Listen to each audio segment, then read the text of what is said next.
Hello guys, you're welcome back to the channel. My name is Maxwell from Max Multimedia.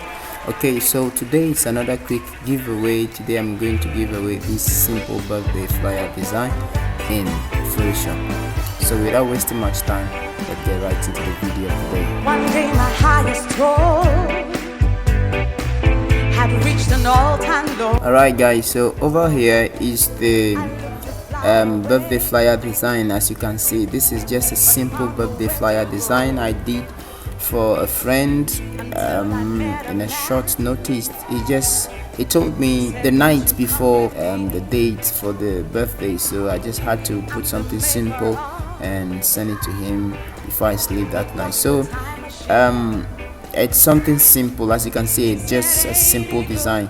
Okay, so and this one too, if you are truly a fan of this page, you realize that I love to group my works, but any design I do under pressure, I do not group my work. Okay, so over here, as you can see, all of these things, all of these things, all the folders. If I should put off all the folders, you see what these folders are for. You get, so yeah.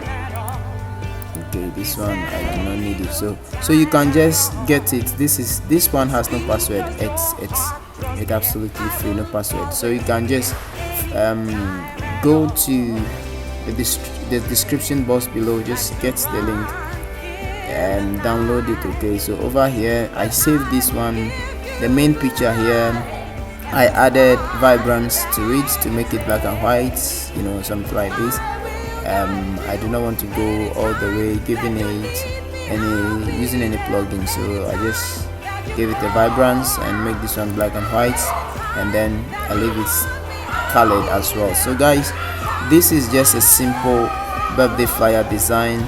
Alright, my students have closed, and as you can see, they are making too much noise, so I will just end it here. This is just a giveaway, so I need this to be very short as possible. Okay, so guys, I'm just going to end this video here. Download it, add your own details, informations, pick away pictures, and I always say this, please let me say it again. Every and any time I give out any design or any file that has people's personal pictures, please, like this one you are seeing, this is someone's personal picture. So after you download it, do well to delete the pictures. You might want to use the same position for the pictures. You might want to put your pictures at the same spot. So yeah, that is the reason why most of the time I leave the pictures with the files or inside the file. So after you downloaded it and you are done with the download, no matter how you want to use it, please do well to just delete the people's picture for me. And guys, I'm going to see you in my next video. Sign out.